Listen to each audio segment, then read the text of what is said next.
자, 이번에는 크로마토그래피로 분리의 단원인데요. 자, 여러분 도핑 테스트라고 들어보셨죠? 운동선수들이 보통 시합 후나 시합 전에 이런 식으로 도핑 테스트라고 하는 것을 하는데요. 이 도핑 테스트를 할 때 혈액을 채취합니다. 근데 혈액 안에 혈액 사실 양이 굉장히 적거든요. 근데 혈액 안에 약물이 들어있는지 안 들어있는지 이것을 파악하기가 쉽지가 않은데요. 이렇게 소량일 때 어떤 식으로 우리가 알 수 있는지에 대한 방법이 크로마토그래피입니다.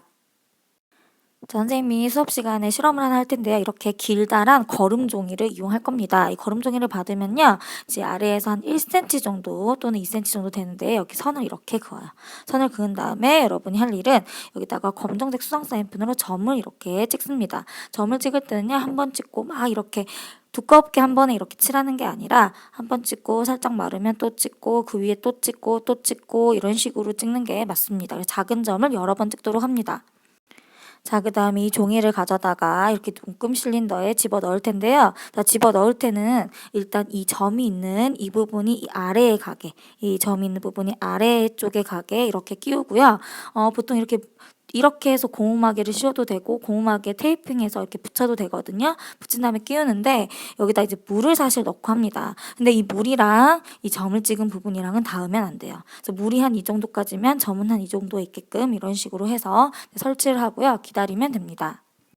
자, 거름종이가 이렇게 물을 잘 빨아들이기 때문에 물이 이렇게 스물스물 올라가겠죠? 스물스물 쭉 올라가서 이제 어느 정도 멈췄다 싶으면 그때 이 거름종이를 꺼내서 이제 말리면서 관찰하시면 되겠습니다.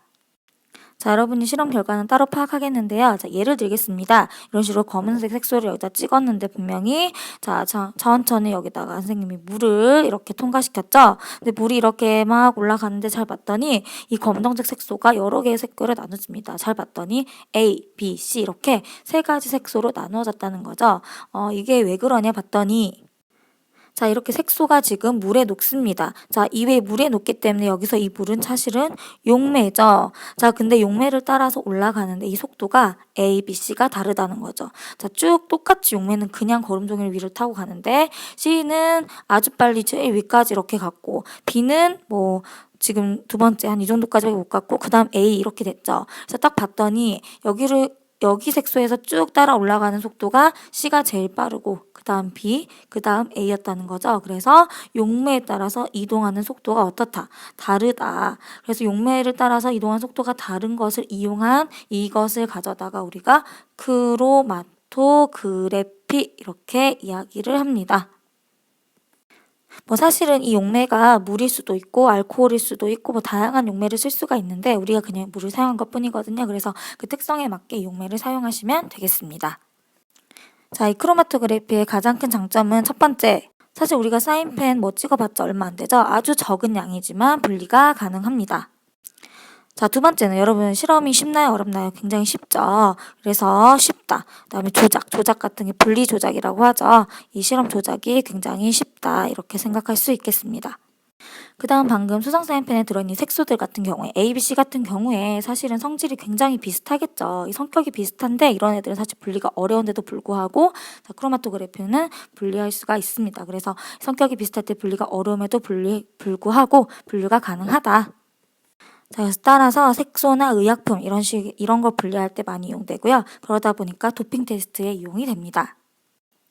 자, 그래서 크로마토 원리를 다시 한번 보면은 용매가 이 혼합물의 성분 물질을 이제 녹이면서 점점 이 거름종을 타고 올라가죠. 근데 용매를 따라 이동하는 뭐가 다르다? 그렇죠. 속도가 다르다. 이 속도가 다르기 때문에 얘네들이 갑자기 분리가 되는 거죠. 속도가 다릅니다. 그래서 이렇게 분리가 되는데 자, 우리 예를 한번 들어보도록 합시다.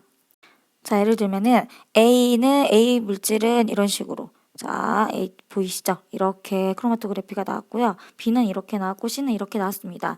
자, 이 물질 어떤 물질인지 모르지만 여기에 섞여 있는 것은 무엇일까요? 이런 질문 한다면 자, 먼저 A를 봅니다. A 2점 있나요? 여기에?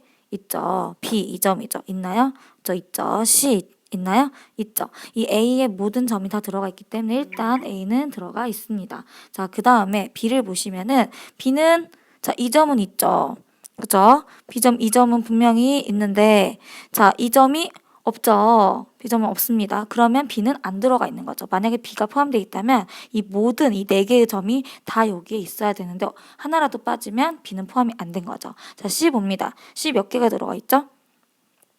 그쵸? 지금 4개가 들어가 있죠? 그럼 잘 보시면 자, C 이 점은 있습니다. 여기 있습니다. 근데 B, C에 이 점 있습니다. 이 점 있죠? 근데 이거 있나요? 없나요? 없죠. 근데 C에 모든 점이 없기 때문에 C도 아닙니다. 그래서 이 물질에는 A는 들어가 있지만 B랑 C는 들어가 있다, 안 들어가 있다? 안 들어가 있다. 이렇게 알 수가 있겠죠? 자, 그래서 이런 식으로 이 A, B, C의 크로마토그래피의 이런 모습을 보고 이 어떤 물질이 섞였는지 모르는 경우에 어느 정도 파악은 된다는 거 이렇게 이런 식으로 응용할 수 있다는 거를 알아두시면 되겠습니다.